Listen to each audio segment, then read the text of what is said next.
Hey guys, so this is your Chapter 6 practice exam for your stats class. You should be able to pull that up from Canvas, and you can print it out or not.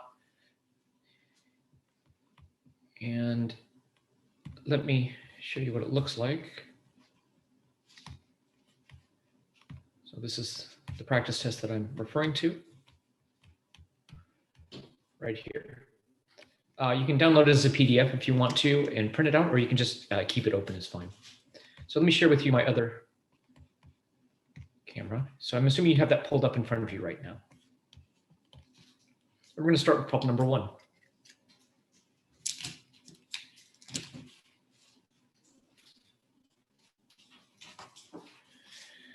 This is what's called a uniform density curve, meaning it's the same height, 0.125 for all of them. It wants to know what is the probability that the random variable has a value greater than 5. Now, greater than 5 means that, I'll just draw the number line here. So 5, 6, 7, 8 means that, and we have a height. So that's greater than 5. So we're looking for this area here. And the height in this case is 0.125. And this distance here is 1, 2, 3. And since this is just a rectangle, it's literally length times height. So probability is greater than 5 is going to be 0.125 times 3. 0.125 times 3. 0.375. Yeah, the uniform density ones are all even called boring because it's not very exciting. All right, so now it's going to be mostly calculator work, so make sure you have your graphing calculator handy and make sure you practice along with me. If I'm going too fast, you can always pause it. But in this case, what I'm going to be typing is normal CDF, and the structure is going to be N, then P, then X. I'm sorry, that's the other one. That's the wrong one. It's going to be normal CDF. It's going to be lower, upper, and if need be, the mean and the standard deviation. If it's a standard normal distribution, we don't need to put those two in there. So for number 2, I'm going to type in normal CDF. The lower limit, now notice this one goes off to negative infinity to the left. So I put a big negative number. Just throw a few negative 9s in there. And it goes up to 1.13. I know the graphic isn't perfect, but that's what's implied. And because this is a standard normal, we don't need to write those in. So let's see where we go. We're going to distribution, second distribution. Oh, I missed it. Second distribution, normal CDF. The lower is negative 99999. The upper is 1.13.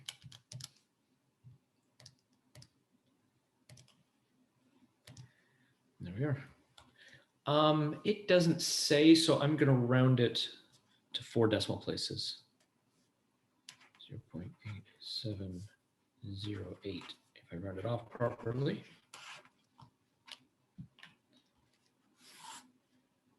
Number 3, make sure I'm on. Number 3 is we're starting at 0.59, it looks like. That's a little confusing. That looks like 0.591. That isn't. That 1.18 is the next one, and they're all kind of bunched together. So this is going to be norm CDF. And the lower bound in this case is 0.59. The upper bound is another big number, positive 99999 in this case, because we're going up to positive infinity. second distribution, normal CDF, 0.59, any big number.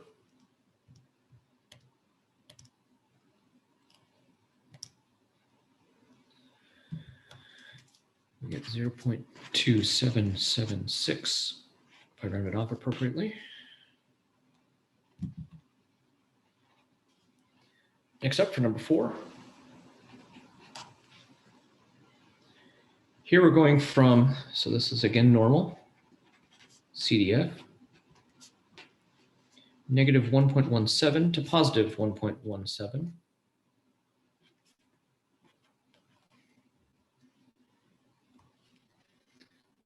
Second distribution. This is a normal CDF, negative 1.17. Make sure you use the negative button. That's this button down here, not the subtract button. That won't work. And 1.17. Yeah. Paste it and enter. 0.7580 if I round it off to 3 decimal places or 4 decimal places.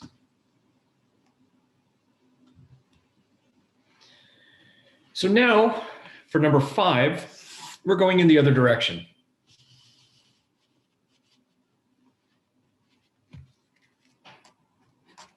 Now we're given the area and we're looking for the z-score. So it looks like we have shaded area to the left. And now we're going to use inverse norm, second distribution, inverse norm.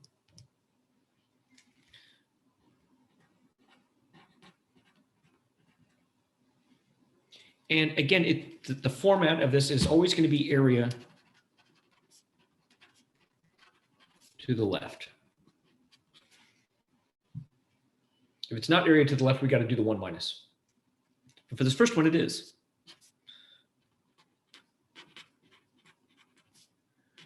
And they say the area to the left is 0.4013. By the way, you may need to also, like the other one, put the mean and standard deviation if that applies. So here it is, area to the left, 0.4013. And looking at the graph, we can see that it's in the negative if 0 is right down the middle there like that.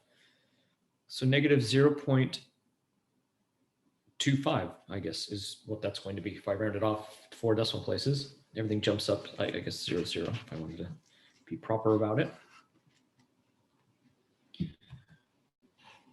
Number 6. Now, you'll note this is area to the right. So this means that I'm going to have to do inverse norm. In this case, 1 minus 0.0694. And we can enter it in actually just like that.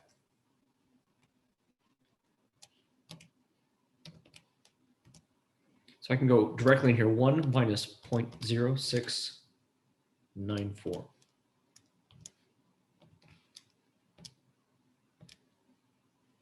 You can see we're getting a positive z value, which makes sense since it's on the right of the 0. The 0 is the big vertical line there in the middle.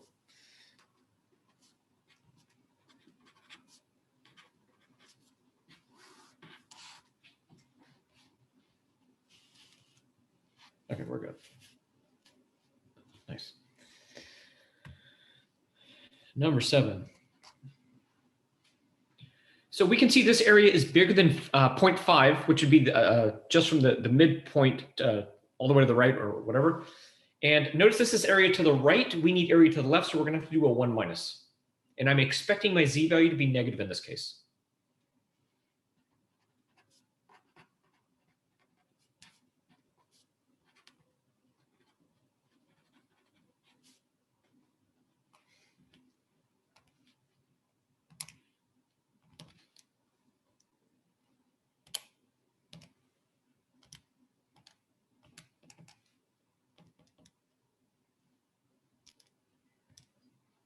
And it is negative.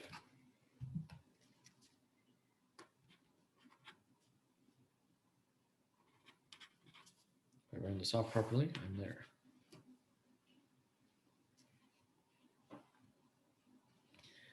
Number 8, we don't have a graph, but they tell us they want to know the probability that z lies between negative 1.1 and negative 0.36.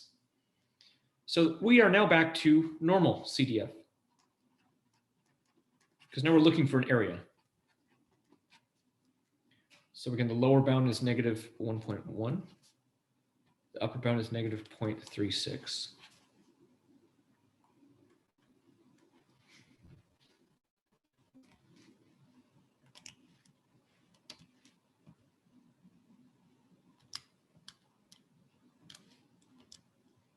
And again, make sure you're using the negative button, not the subtract button on these.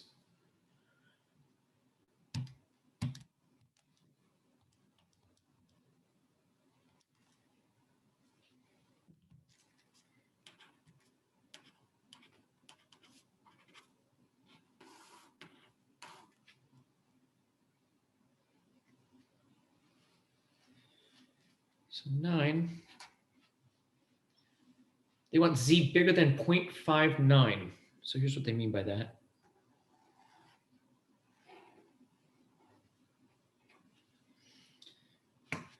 Z in this case is 0.59, and we're looking for this area.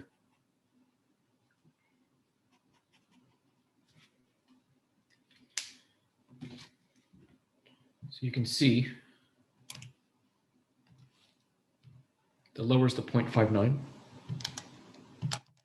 The upper is just any large number, 9999999.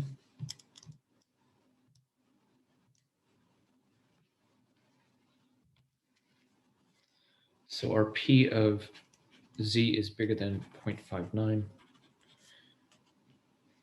It's 0.2800. Because everything kind of gets bumped up. And I'm going to go to the top of the page for this next one.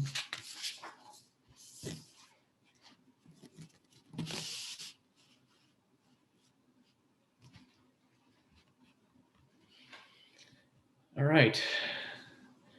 Without reading this whole bold thing to you, it's basically saying that the mean is 0, standard deviation of 1, which makes it standard normal. And so we're going to find the temperature reading corresponding to the given information. So the first one is we want P for, this is a percentile, the 40th percentile. If you remember with percentiles, this is the bottom 40%.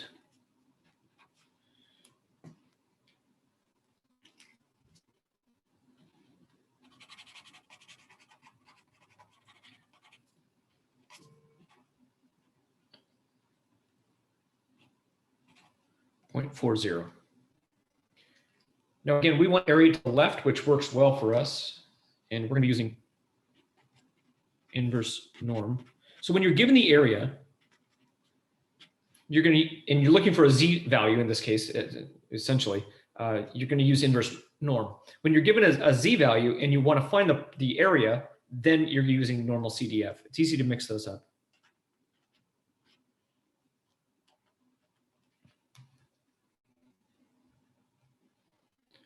So this is looking like it's going to be a negative value.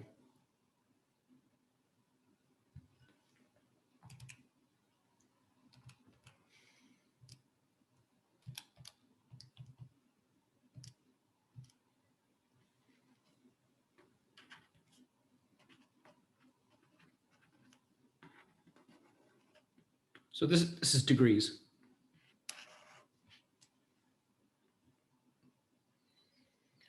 So any of the thermometers there that are 0.2533 degrees below 0 or more below 0 are in the 40th percentile.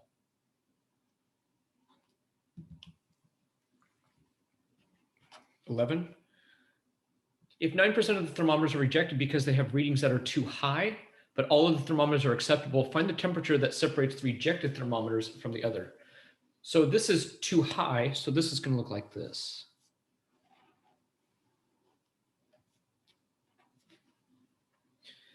And we're looking for the top 9%.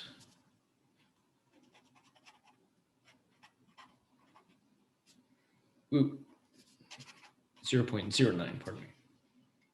Notice that's area to the right, which means we're going to have to do the 1 minus trick because we only can do area to the left.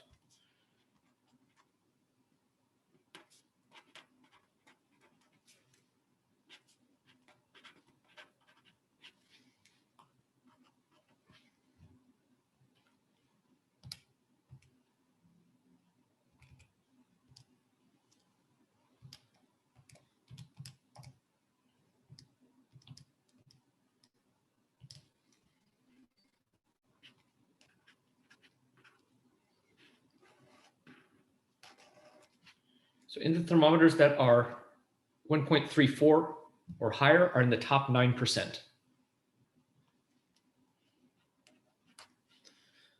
And number 12, we are looking at the bottom 7%.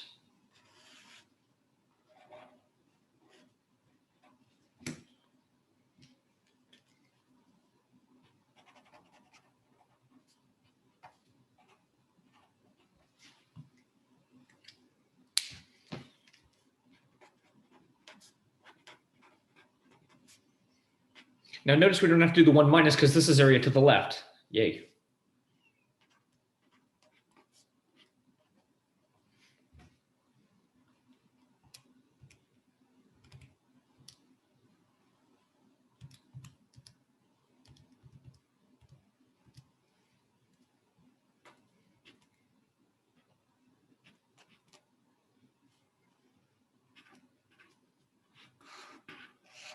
So any temperature that is below negative 1.476 degrees is in the bottom 7%.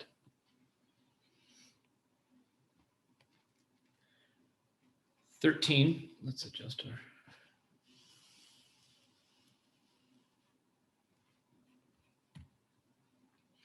We're looking for Z sub 0.36. Yeah. Now, our Z score, this is called a critical value.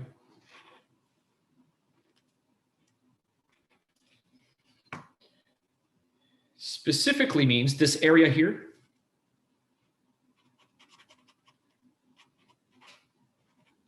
is always area to the right when it comes to a Z critical value, which means we have to do the 1 minus to get the inverse norm properly.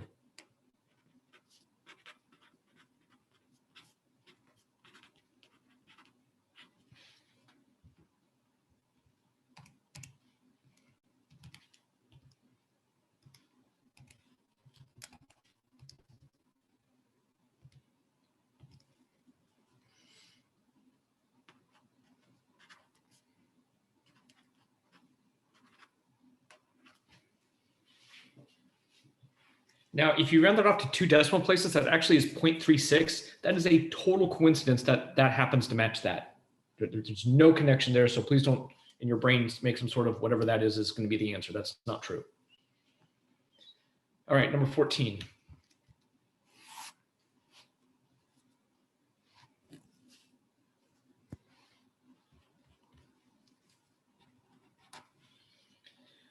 So we have IQ scores with a mean of 100. Standard deviation of 15. Find the probability that a randomly selected adult has an IQ between 90 and 120. Now, notice we're not dealing with the standard normal anymore.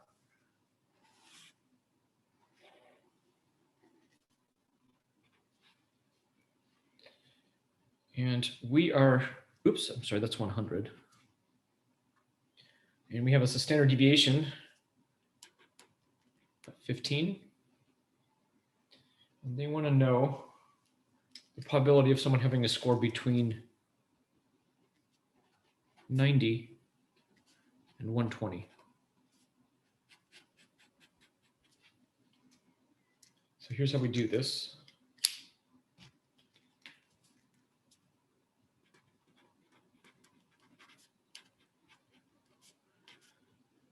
(90, 120). The mean is 100 and the standard deviation is 15. So things are going to change slightly from what we've been doing. So 90 is our lower bound, 120 is our upper bound. Our mu in this case is now 100, and our standard deviation is 15.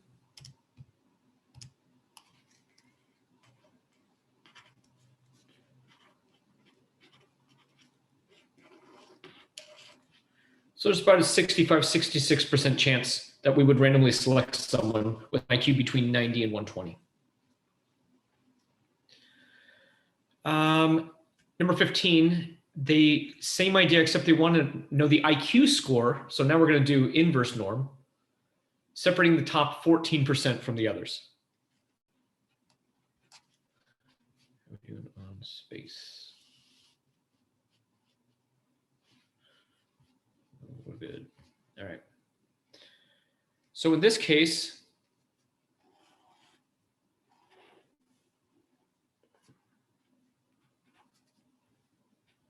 $100 again, and they want to know what score, which is what this is, this 100 is, separates the top 14%.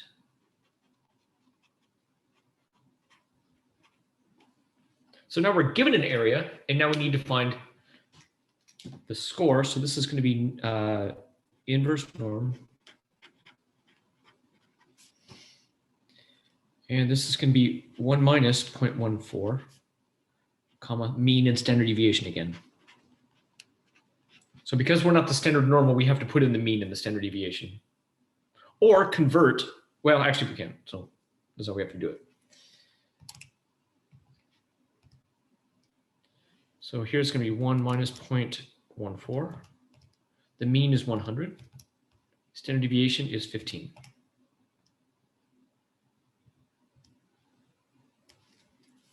So this is an IQ score of 116.2048.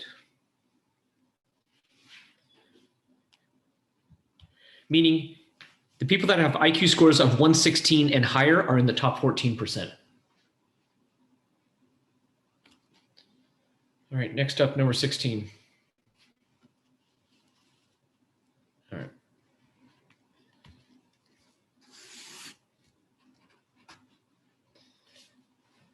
So we have a normal distribution. The mean is 60.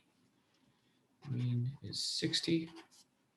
Standard deviation is 4. Probably that is less than 53. So here we go.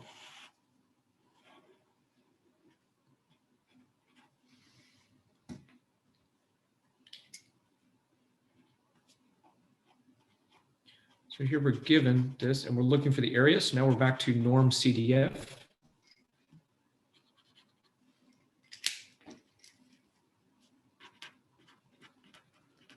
Normal CDF. And this is going to be negative 99999, comma 53, comma 60, comma 4. Sorry, that got broken up like that a little bit.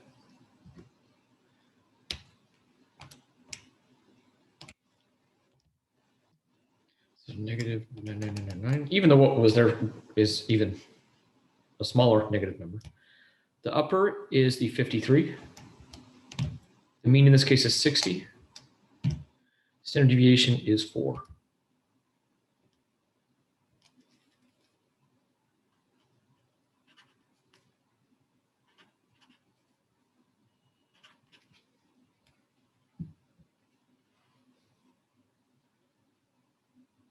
That is quite a small number, actually.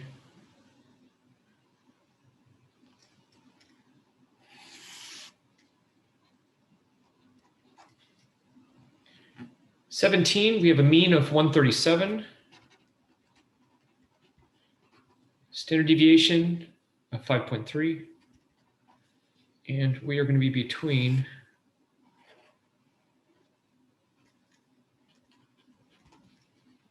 uh, 134.4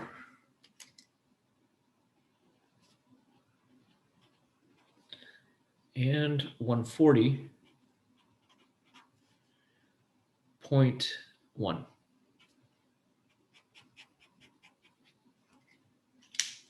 So I'll write this over here so I don't do that again. So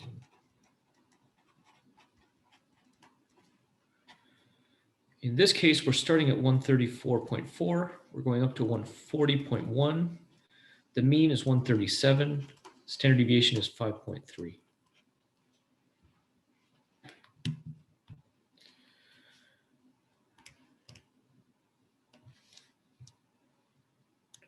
$134.4, 140.1, mean is 137, and 5.3.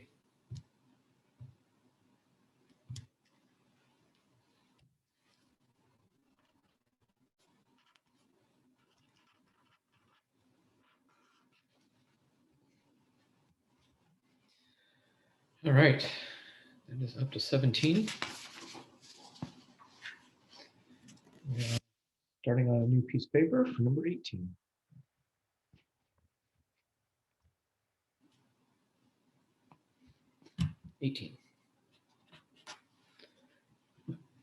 The diameters of bolts produced by certain machines, a certain machine, are normally distributed with a mean of 0.3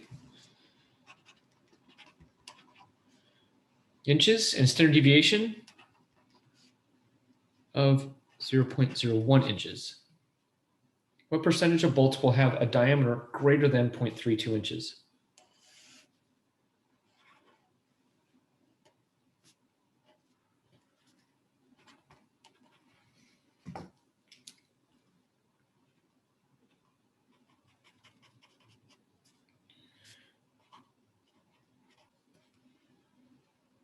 So that's going to be normal CDF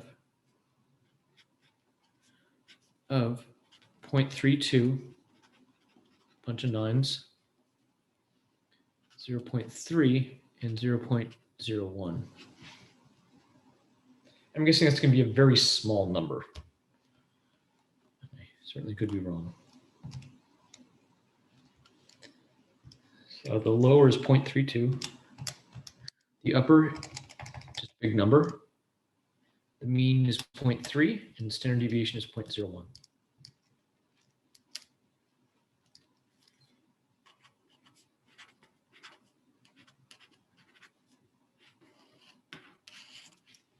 Meaning very few bolts, less than 3% of the bolts are going to have a diameter bigger than 0.32.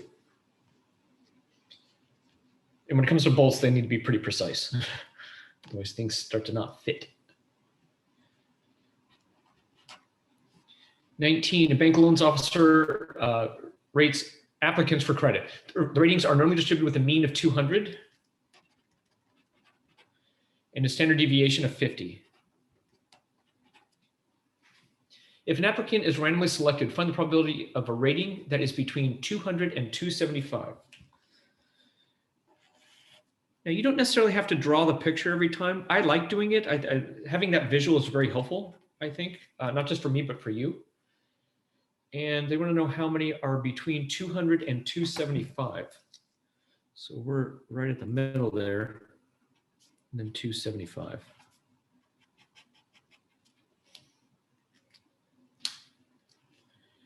And by the way, if this asks for the percent, this would be 2.28%, which I think that it actually does ask for a percent.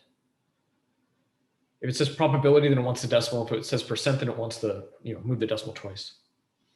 So this is, again, going to be normal CDF of 200 to 275. 200 is the mean, 50 is the standard deviation.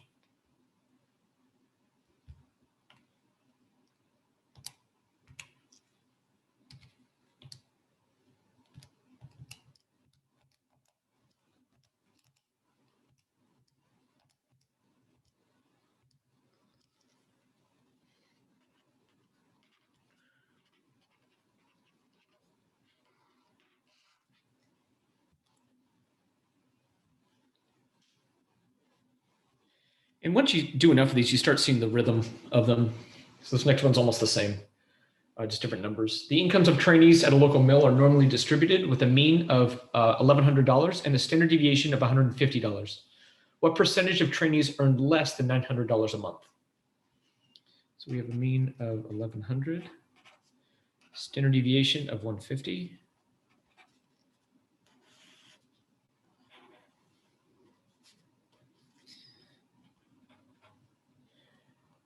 Less than 900 a month.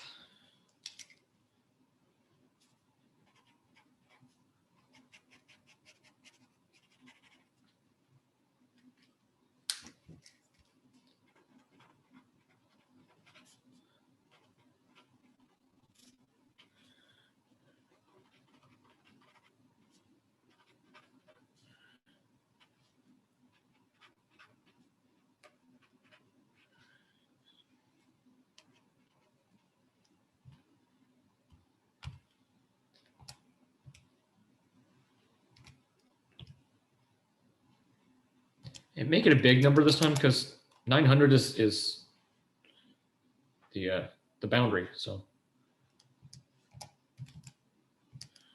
1100 is the mean. 150 is the standard deviation.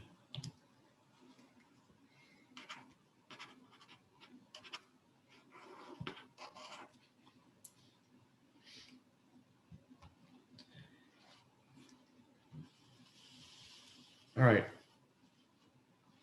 These last bunch are using something called the central limit theorem, which means we have a small sample involved. So our standard deviation is going to get divided up.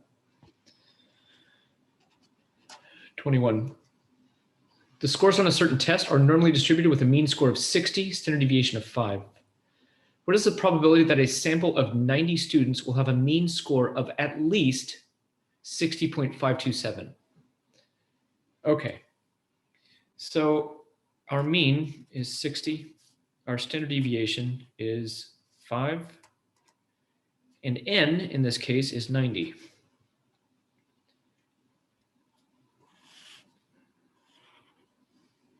It's probably a little more spiked like that. And our mean, once again, is 60. And they want to know larger than 60. Boy, that's specific. 60.527. So at least that. So that's going to be bigger than. So what's different about this one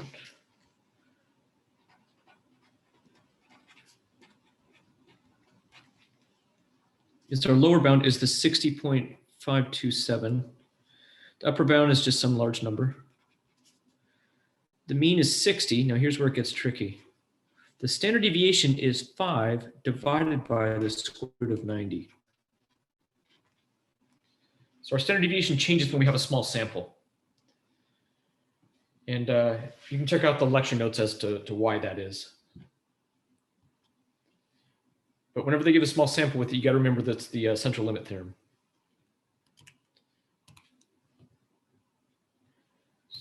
6.527.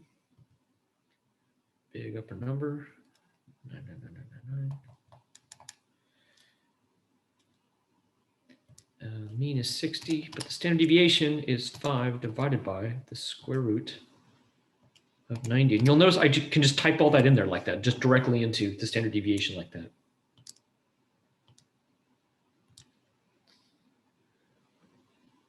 Something's not right. Ah, I put 6 instead of 60. Let's do that again. All right, so, no, it should have been.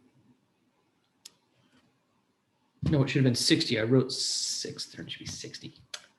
Silly. Answer to 0. There we go. That should be better. There we go.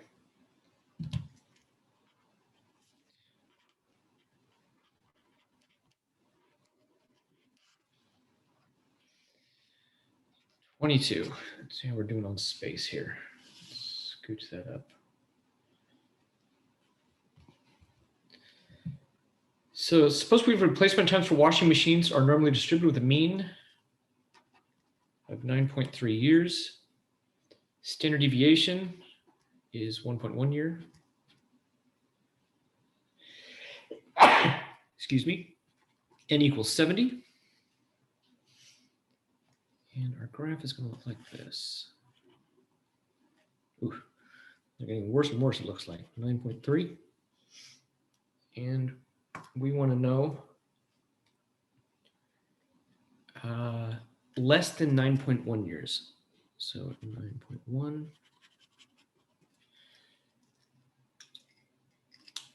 So again, you'll notice we have a sample. So we're using the central limit theorem. So this is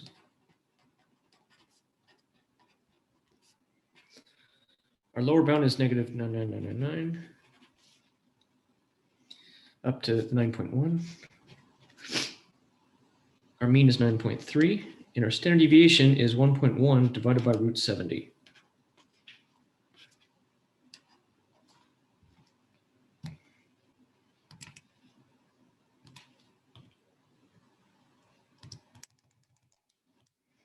Upper is 9.1, mean is 9.3, standard deviation is 1.1 divided by the square root of 70.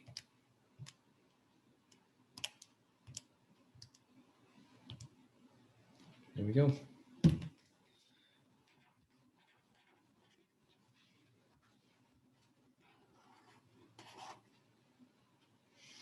Number 23. How are we doing on space? We're getting there. Almost to the bottom. There we go. The weights of fish in a certain lake are normally distributed with a mean of 20 pounds and a standard deviation of 9. If 9 fish, so now we have a sample again, are randomly selected, what is the probability that the mean weight will be between 17.6 and 23.6 pounds? Ooh, that's my best one yet. 20, and we're looking at 17.6.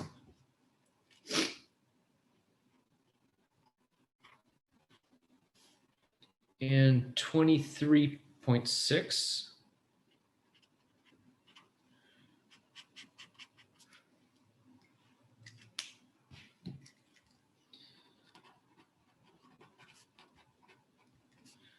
So we're going to go from 17.6 to 23.6 with a mean of 20 and a standard deviation of, am I reading that right? Yeah, they're both 9. Okay. 9 divided by the square root of 9.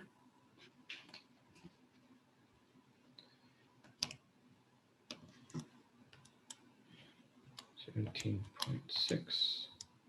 23.6 with a mean of 20.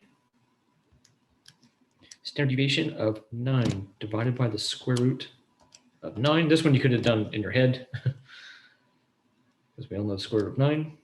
Paste and go.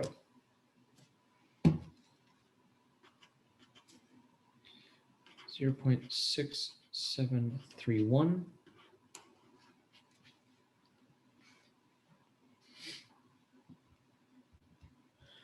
Number 24. Human body temperatures are normally distributed with a mean of 98.2 degrees. Standard deviation of 0.62. If 19 people, those are n. If 19 people are randomly selected, find the probability that their mean body temperature will be less than 98.5 degrees.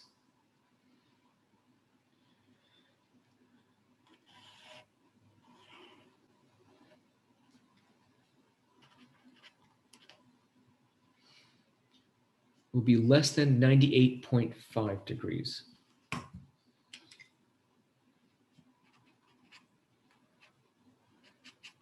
we're going to get a big number here. Big, big, big. All right, here we go. So this is going to be normal CDF. The lower bound is the negative 99999. Upper is 98.5 with a mean of 98.2 and a standard deviation of 0.62 divided by root 19.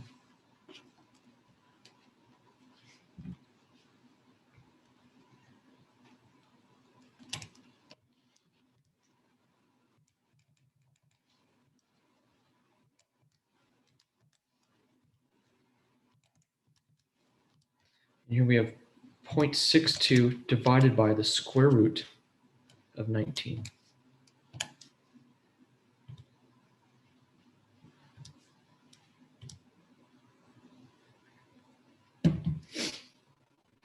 .9825.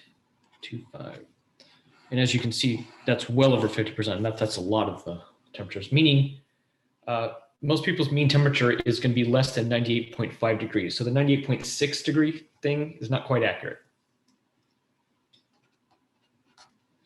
Last one. A bank's loan officer rates applies for credit. The ratings are normally distributed with a mean of 200. Standard deviation, 50. And in this case, it's going to be the 40. If 40 different applicants are randomly selected, find the probability that their mean is above 215.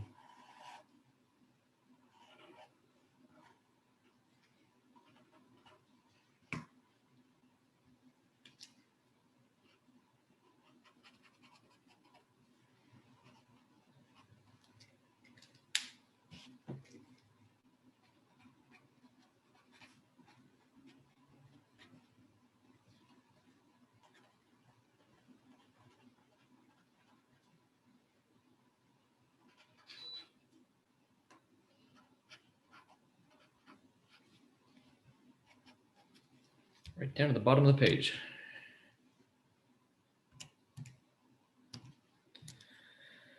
The lower is 215. The upper is 99999. Mean is 200. Standard deviation is 50 divided by the square root of 40.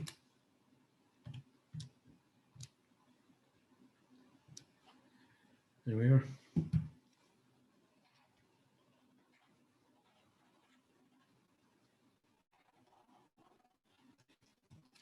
There you have it. I hope that was helpful.